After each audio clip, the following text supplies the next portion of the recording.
On this week's episode of the K-12 Tech Talk podcast, we are all back, both on the pod and in school. Our main conversation tonight centers around managing two productivity suites with how districts are able to manage both Office 365 and Google Workspace at the same time. Thanks for listening. Live from the NTP studios, this is the K-12 Tech Talk podcast, and we're all back. This is episode 230. Did you miss me? We did, Mark. Our quality, we had emails from listeners. We actually had one email, Chris. Yeah, was that yesterday? Listener Ed, he said, "Where is Chris?" And I said, you must be listening. Like, I hope he's okay. You must be listening to what episode are you on? 229. And I was like, well, I'm Chris. I was there. I think you're talking about Mark.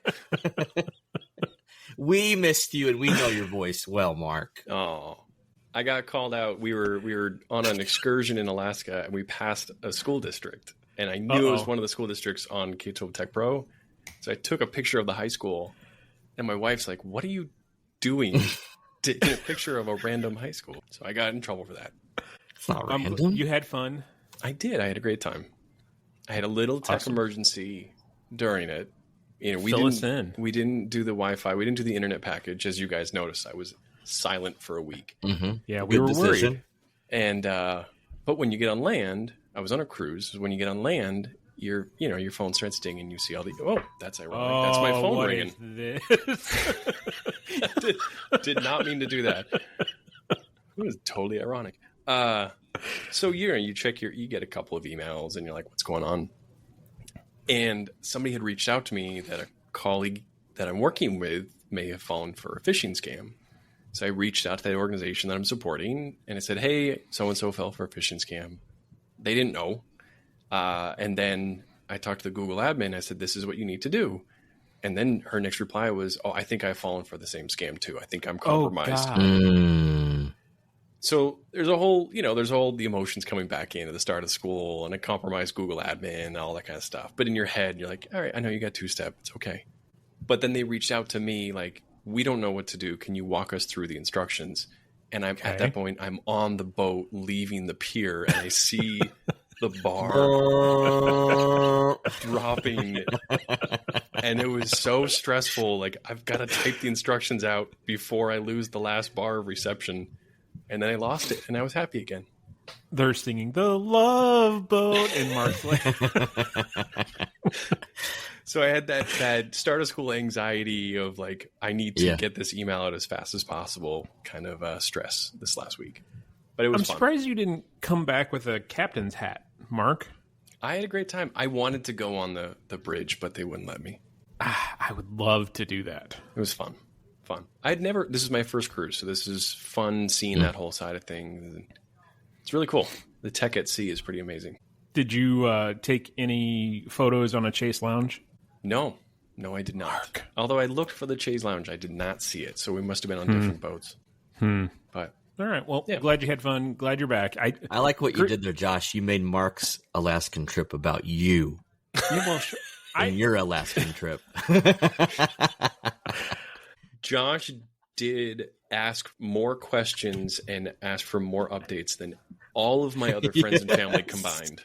Dude, I like when other people have fun, and I was worried that you were going to not have fun on the things that I told you to do. I mean, you were checking in on my flight to the cruise. You were already checking in with me. What seat are Mark, you in? is there turbulence?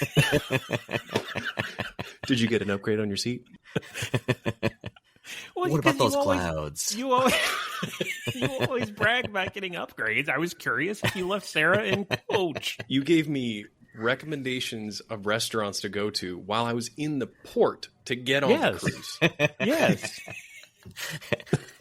Awesome. No pun intended. That's the tip of the iceberg of all the advice that Josh has given me about how to go to Alaska right. Yes. And all of those instructions were great. We followed everything you did. Josh said turn left. He asked where I was, and then he said turn left. Now. Okay, not going to lie. We did that long car ride that Josh did. And I said, Josh recommended we go to Emerald Lake. Yes. And we did. And it was beautiful, wasn't it? We did. We followed your That is advice so the whole funny. time, and that's why we had a good time. But See, we're back to if school. the world would just listen to me. Exactly. School started today. It's all over. Oh, it did? I thought it started next week. No, we started today. Oh, Welcome back. welcome back. Yep. And those Mark highlights were brought to you by Lightspeed Systems. They have that new Signal product. I did a pretty great demo. I'm actually writing up a K12 Tech Pro article about it. They can maximize device health and help you get your good ROI. They can monitor device model, battery health, storage usage, all from a single view. They can help you with your device inventory, track devices to their primary users. So you can figure out when little Johnny's using little Susie's Chromebook, and they can help you with VPN usage and device locations, all that kind of stuff. So check out Lightspeed. They're known for their content filter, but they have this great Signal product as well.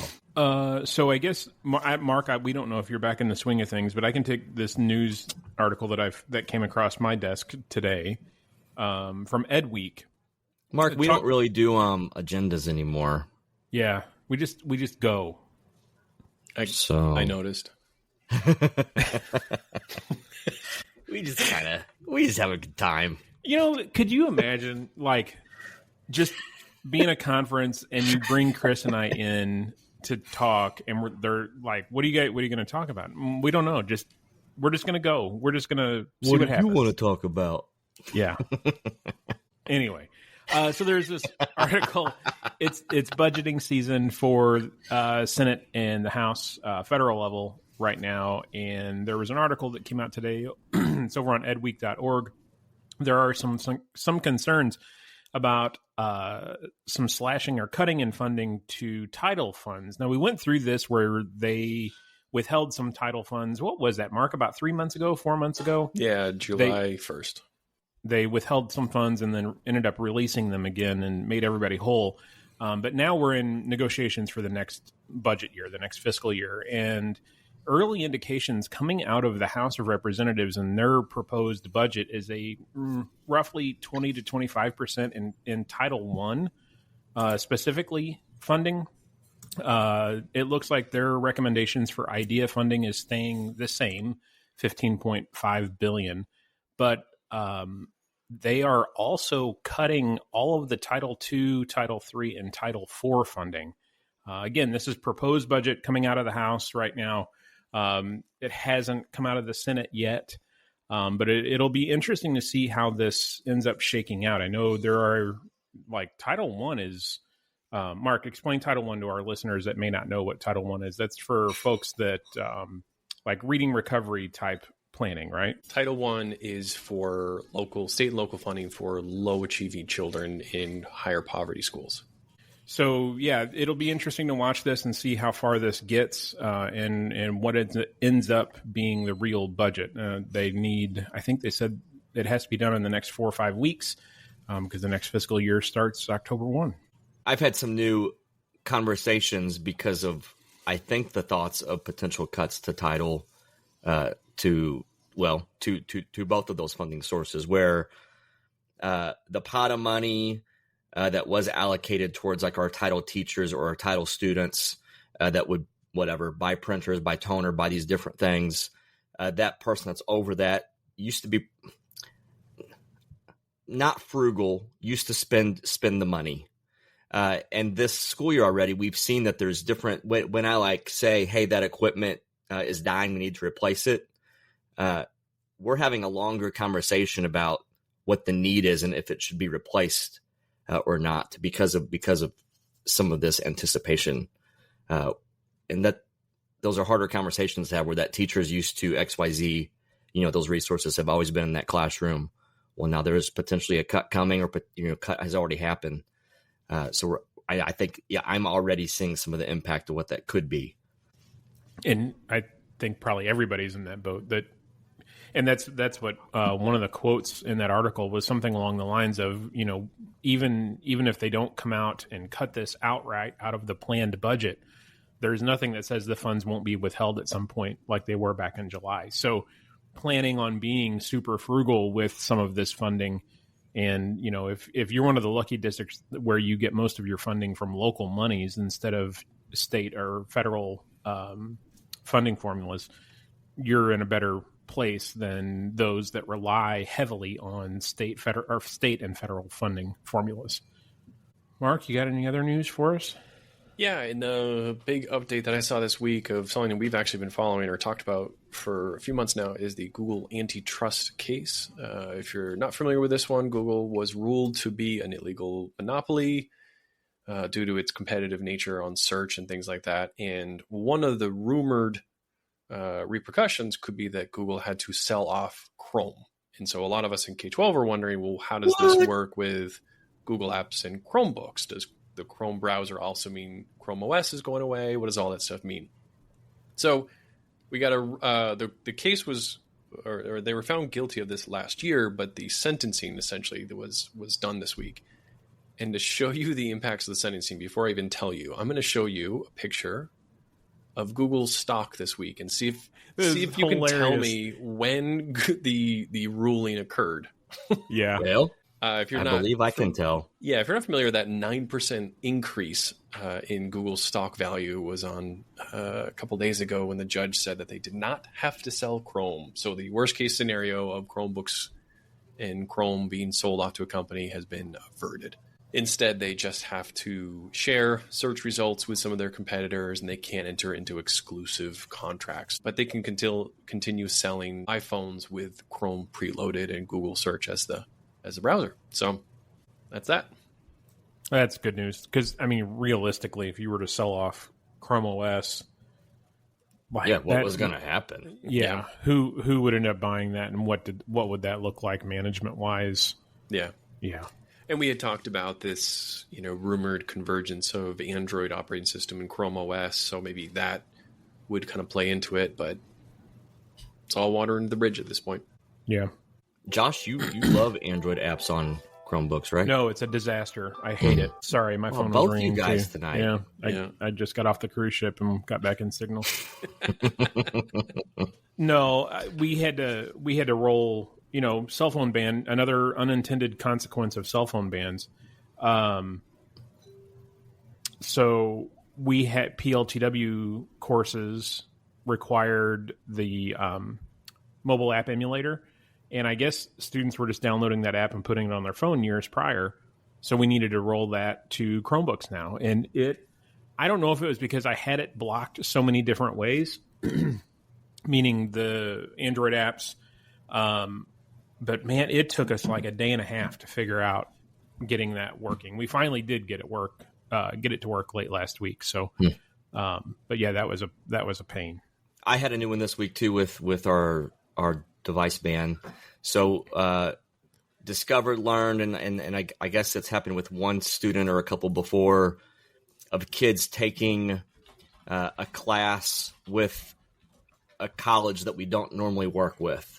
Kind of a special arrangement, and it's a coding class, so they're actually issued a device by the college. Oh, interesting. So they are in our district using a device given by a college. That's not a local college. We have a community college near us. This is one that's far away.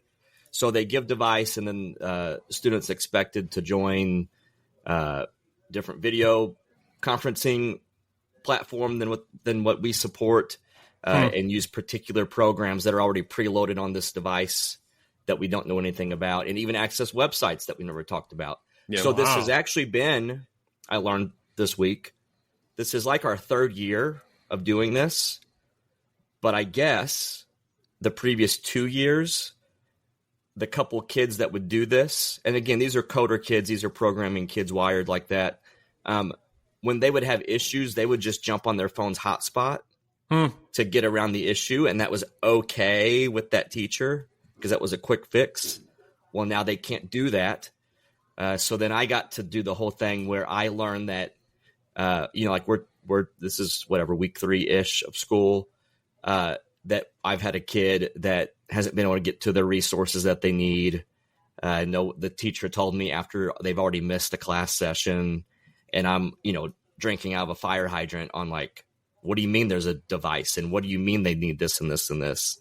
And they're like, well, that's been in place for 3 years. What do you mean it's been in place for 3 years? But that's all because of the device ban that they've just band-aided it in the past because they could access their personal device as the kind of quick fix with it. So we had a high school when they first banned cell phones. They were one of the first schools to do it. And they realized something very similar to that high school kids going to college classes were used to using their phones for two-step verification because it's normal for colleges and universities to enforce two-step. Now, all of a sudden, the high school students couldn't log into their college email account to get to class because of the cell phone ban. All these like crazy unintended consequences that just drive you crazy. Whatever. That was a huge talking point here with our junior colleges, the whole MFA thing, because the junior colleges require MFA on all their accounts. And Chris, I think it impacted you more than it impacted us because you have courses that are offered to your dual enrollment kids where you guys don't have your district teachers teaching those courses. Correct. So that impacts you more. My district, all of our dual credit classes that are offered, they are teachers of my district, so the student doesn't have to log into their junior college account to take the course. I just talked to the CIO of our local community college here about this two-factor thing today, actually, because they are pushing cybersecurity, pushing college students, enforcing two-factor. Well, their insurance companies are making them, and then we have an issue because we have to figure out how to walk through that. And they've experimented. Josh, you mentioned the extension, like the Google Authenticator extension.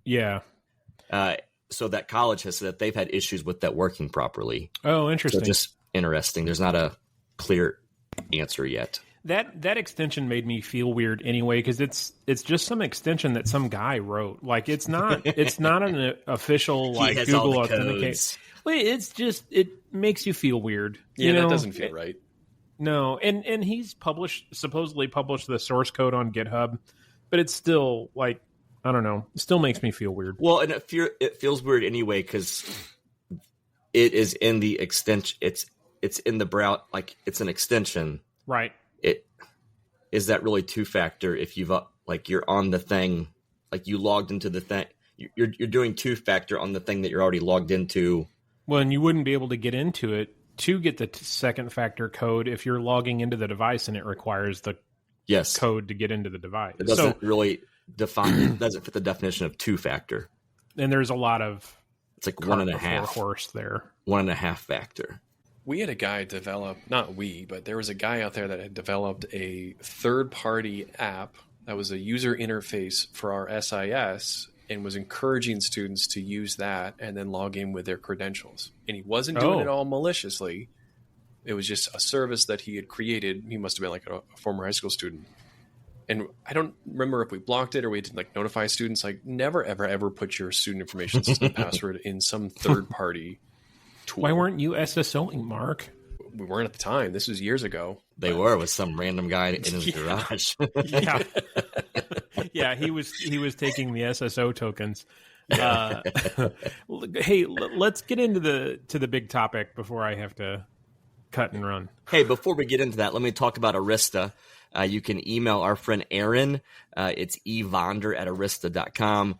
So they can do your networking. They can do your switches. They have zero trust networking. They have a great security model that you can check out with them. They do advanced web filtering and threat management as well. They can help out with your network segmentation. So check out Arista. I'll put a link in the podcast description to them as well as Aaron's email address. So, Mark, this main topic was your idea, and it's kind of something that I lived through a little bit when I was first hired at my district. Chris, I'll be curious to know if you've had any experience with this. Why don't you lay the framework, Mark? Yeah, so a few districts I've worked with have really struggled with mixture of Office 365 and Google in their environment. And I worked with a bunch of different districts on this problem, and most people tend to be like 95% into one or the other. We are a fill-in-the-blank district. But there are some districts out there, and this may seem crazy if this isn't you, but there are some districts where it's like 50-50, half of their staff is on Microsoft Office 365, half of their staff is on Google Apps, and they're exchanging email and Drive documents across these two platforms, and it's very frustrating. More often than not, in fact, I think in every case I've found where it's like this, it's central office on Office 365 and then schools on Google. But it got me thinking, like, how do you get out of this? Because nobody is happy with it. The IT department says it's a nightmare to manage. The teachers and administrators hate it because you're always getting a file from the other platform. But how do you guys do this within your district? And like, I don't know, do you have any advice or tips for people that are in this situation? I can tell you our story real quick. And it's a little different because when I was hired, they were on Office 365, which, okay, fine.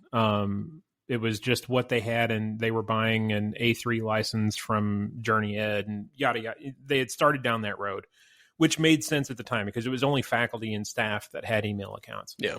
Well, right before they hired me, they started down the route of buying Chromebooks and starting the idea of students logging in and using email accounts. So that with Chromebooks, it needed to be Gmail at the time. So there was already that inkling and that understanding of they needed to start to migrate off of Office 365 as their primary platform over to Google Education. It wasn't Workspace then. I don't remember what the hell it was called. So my first year, we were Office 365 full. Everybody was on it. And then through that year, we enabled student accounts. And then we started the planning phase of migrating all of our faculty and staff off. And at the time, I found a converter tool that you could point it at Office 365 and say, here are the list of accounts that I want you to convert. Go create these accounts in Google and migrate their mail over for the last year.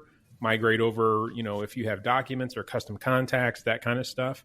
And that took a couple of months to get all of our staff over because it wasn't the quickest tool to run. Didn't we just talk about like using random third-party tools to upload your credentials? And here you are like, I migrated all of our email and files. Actually, I think it did it. I think it did it over like IMAP services or something. But it was like you had to pay for the tool. It wasn't. It was a guy in his basement getting paid to take all your Or you clicked through the ads and then it would install fine. Yeah. We got a 90-day free trial, and I went like crazy so I could get it all done in that 90 days. So we did successfully migrate off of Office 365 to Workspace. I have heard of a handful of districts just with the people that we talked to. Not really locally, but more nationally, that Mark, the way you described it, where central office or the business offices, I should say, are on Office 365 for whatever reason. And then the instructional side of things lives in Google Workspace. Quite frankly, I don't know how that functions well because, like you said, if you're sharing documents back and forth, you have to be cognizant enough to realize that if I'm sharing from Workspace to Office 365 and it's a Google Doc, like I'm going to have to download that as a doc file and send that over, not as a Google Doc. So when you say you migrate over, you made that switch. Like, was that a definitive time for you? Was it like when we moved email from one to the other or calendar, or was it like one app at a time? Like, how would you define we made the switch from one to the other? I guess that definition was when we moved our MX records. Okay. So we made sure all the accounts existed that were in Office 365. They existed in Google. We migrated MX records. So new mail was getting delivered to Google. And then in the back end, we were migrating stuff over as that job could keep up with migrating our key accounts. Okay. We started with central office accounts and then moved down the list with teachers and everything. But it was, we moved MX records, and the understanding was everything new, we now live in Google. The Office 365 stuff is purely historical. You're not sending or receiving mail out of there. That is all being done out of Google. So it was, kind of cold turkey if you want to explain it that way. because Office 365 was purely used for archival purposes. But you still I don't know how you...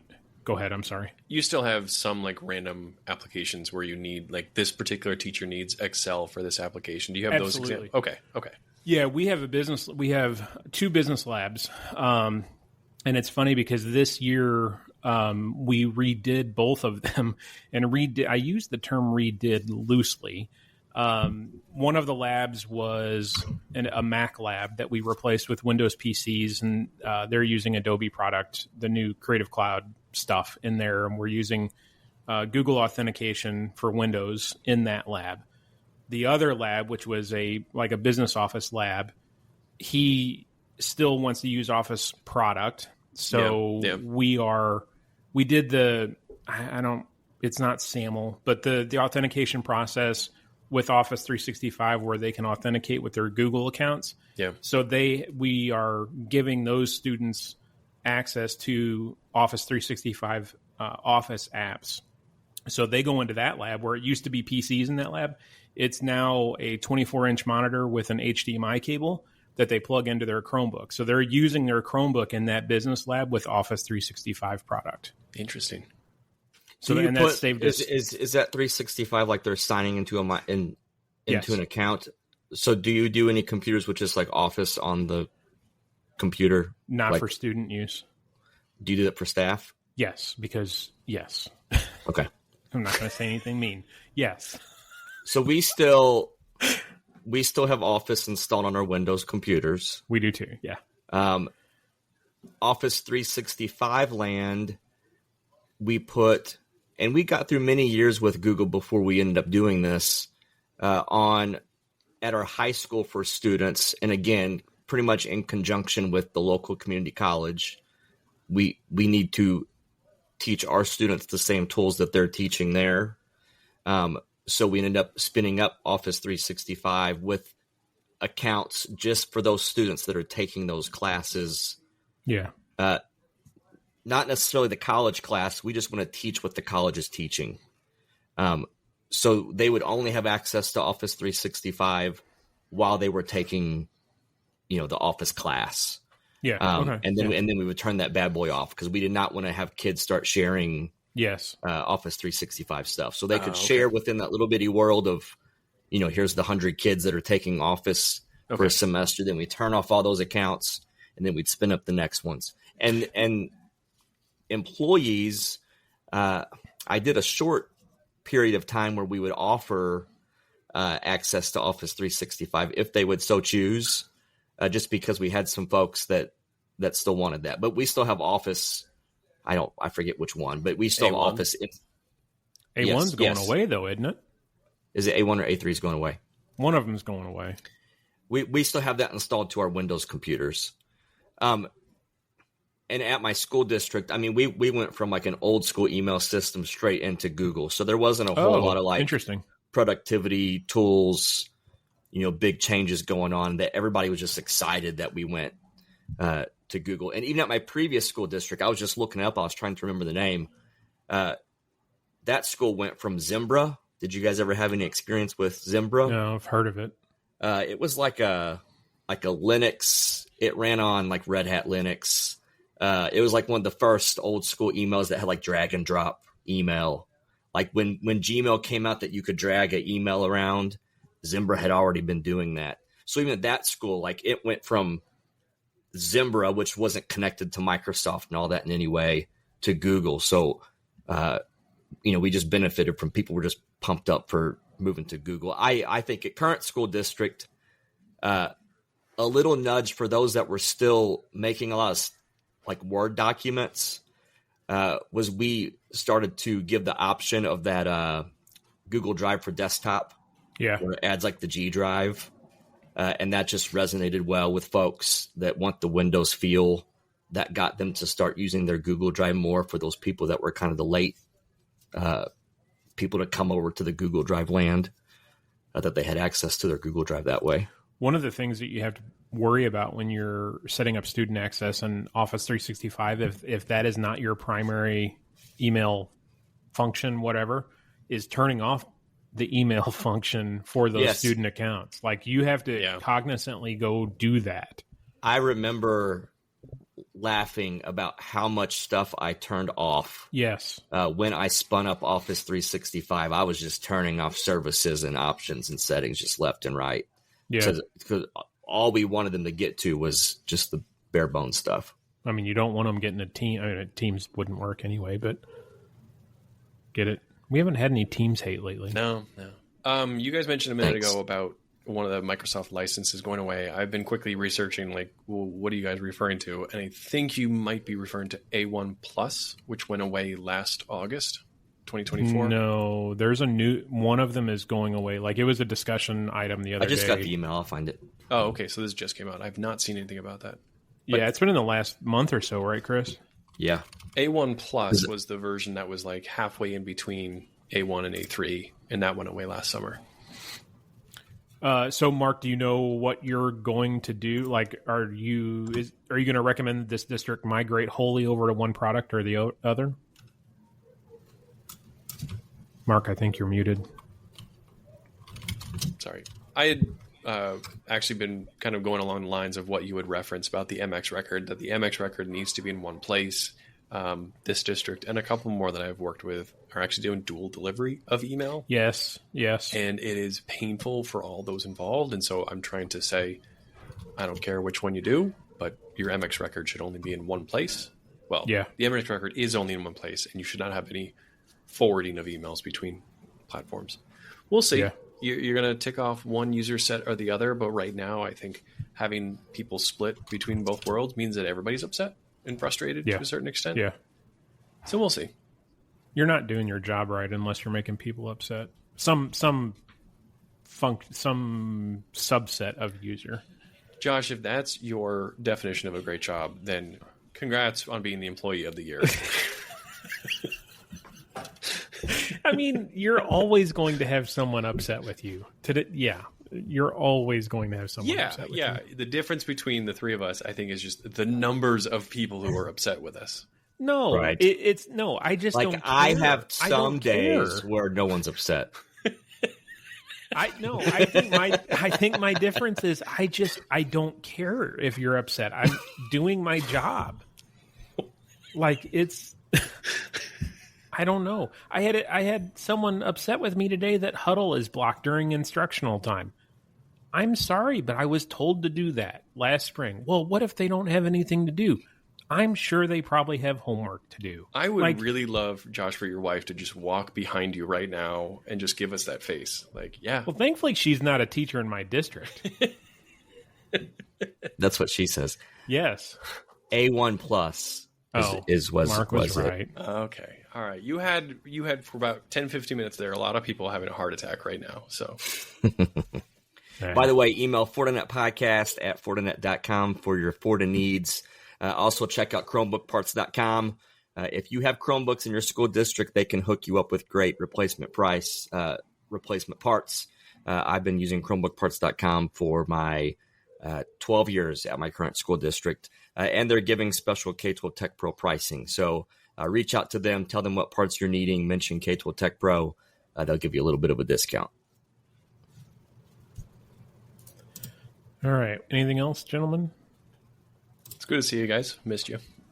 Yeah, it was good seeing you. Missed you too. I told Chris, I think that's the longest we've gone without hearing you. Wow. Isn't it since you started with this? Well, I can't say the same about you because I got to listen to your beautiful voices for a week. You were giggling, weren't you? I was. I laughed a couple of times. The controlled chaos. Controlled chaos. Yep. I like to think it's controlled. Yeah, it's not. God, I need new headphones. Look at this. Look at this. This is awful. We'll talk to somebody. They're already ordered. Surprised you didn't hear the notification. So, by the way, and we'll segue into this. So, a couple of days ago, I got to hang out with Greg. He's a Prey customer. We've been talking about Prey for several weeks now on the podcast, and they hooked me up with hanging out with Greg. And cool little fast fact about Greg was that we were at the same conference this summer, and I'll let you guys listen to figure that out. The podcast was at the same conference that Greg was at, but he did not stop by our booth. He didn't know that we were there, but a good time. Got to hang out with Greg. He's been using Prey since the COVID days. And one of the big takeaways for me was that we haven't really touched on is the price difference in Prey compared to some of the others. So check out this interview. Anything else, guys, for the good of the cause? No. All right. See you guys. All right. Here's the interview. All right. I am hanging out with Greg Purcell. Did I say that right? Purcell. Purcell. We were just talking about your last name, and now I've gotten it all fancy. But hanging out with Greg, he's from Rayburn in Georgia, talking about Prey. So Prey's been hanging out with us on the K-12 Tech Talk podcast. But in typical fashion, I feel like sometimes we talk about these sponsors, these companies, and what do we even know? So we pulled Greg into the room, hopefully going to unpack for a few minutes about how long you've been using Prey and all that kind of thing. So before we talk about Prey, though, can you just talk a little bit about yourself, Greg, and what school district you're with, size school district, that kind of thing? Sure. And thanks for having me on, Chris. Greg Purcell. I've been doing technology for, I hate to say this, but getting close to 40 years now. Nice. So I have seen a lot of changes. Started out in the service, working on mainframes, went to Unix administration, network administration, system administration. We've seen a lot.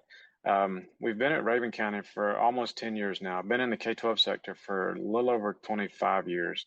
9/11 changed a lot of things, so that's where we ended up at.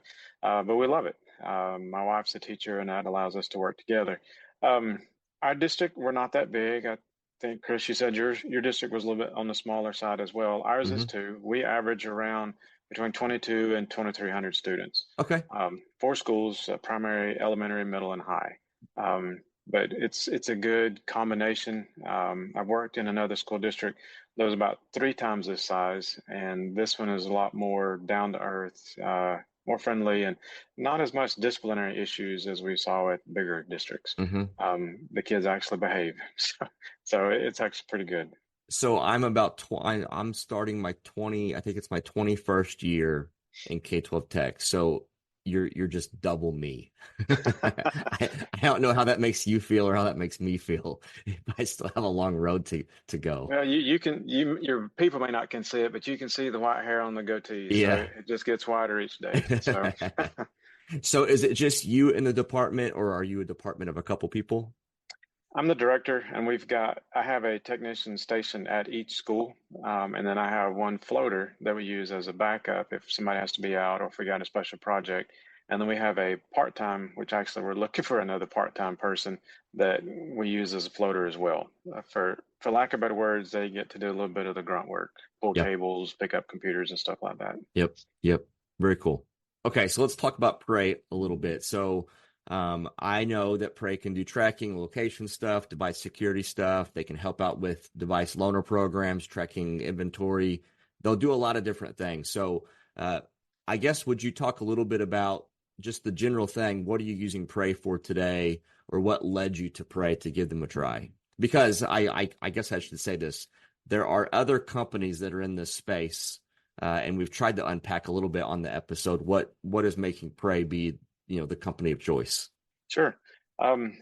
As most school districts have to, at least as far as I know we have to do a yearly technology audit to find out where everything's at. I don't know, just a few years after getting here, I began to notice certain departments within our district weren't too concerned about that.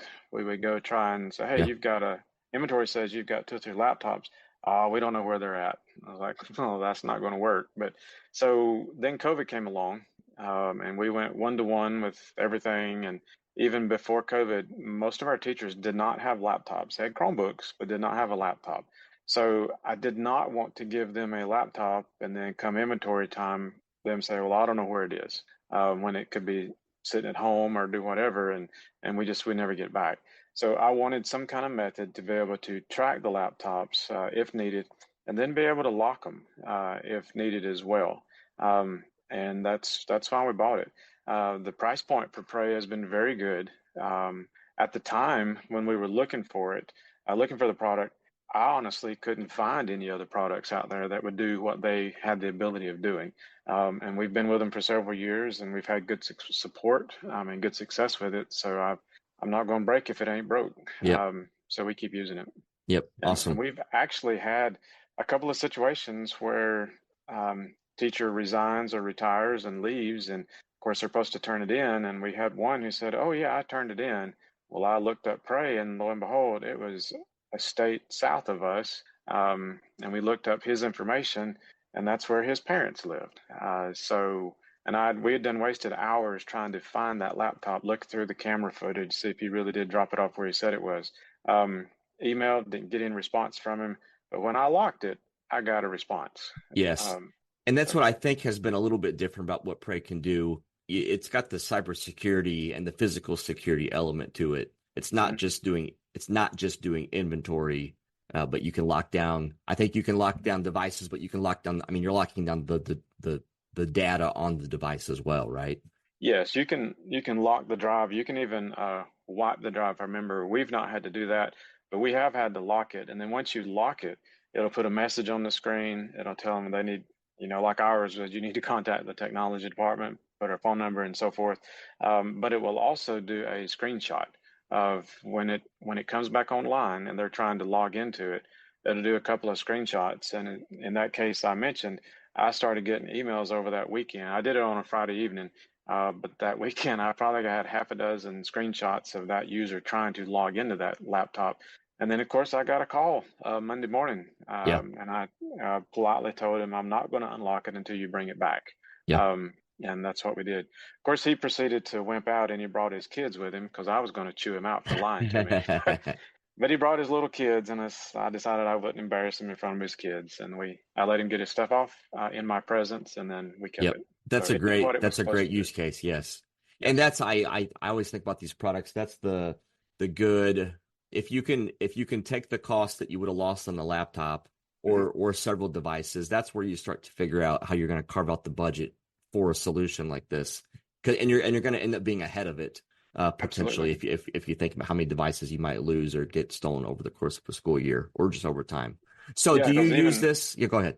I was even that one laptop. I mean, that would have been probably been about a third of the price of our subscription, just that one laptop. Okay.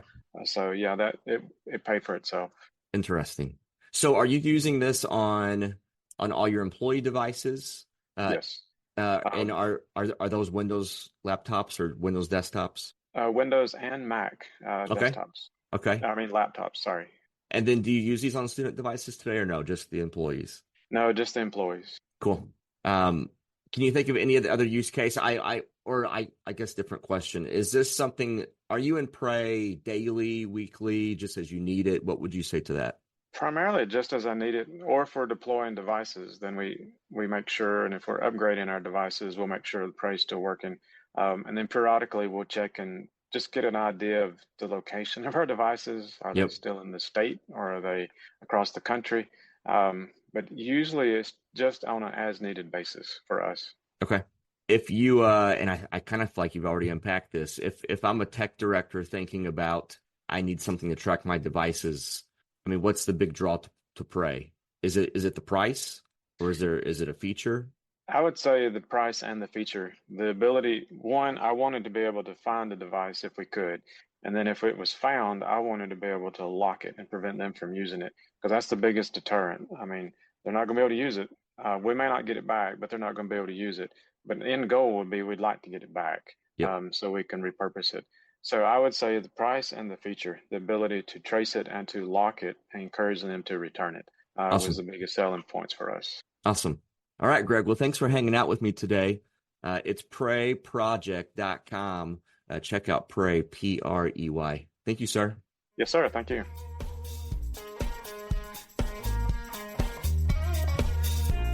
We might not be the same. You share the same pain that I do. The views and opinions expressed on the K-12 Tech Talk podcast are the personal opinions of Josh, Chris, and Mark, and do not represent the views or opinions of our sponsors or other organizations that we're affiliated with. The material and information presented here is for general information and entertainment purposes only. Thanks for listening, and we'll see you next week. We were buying words about the phrase of the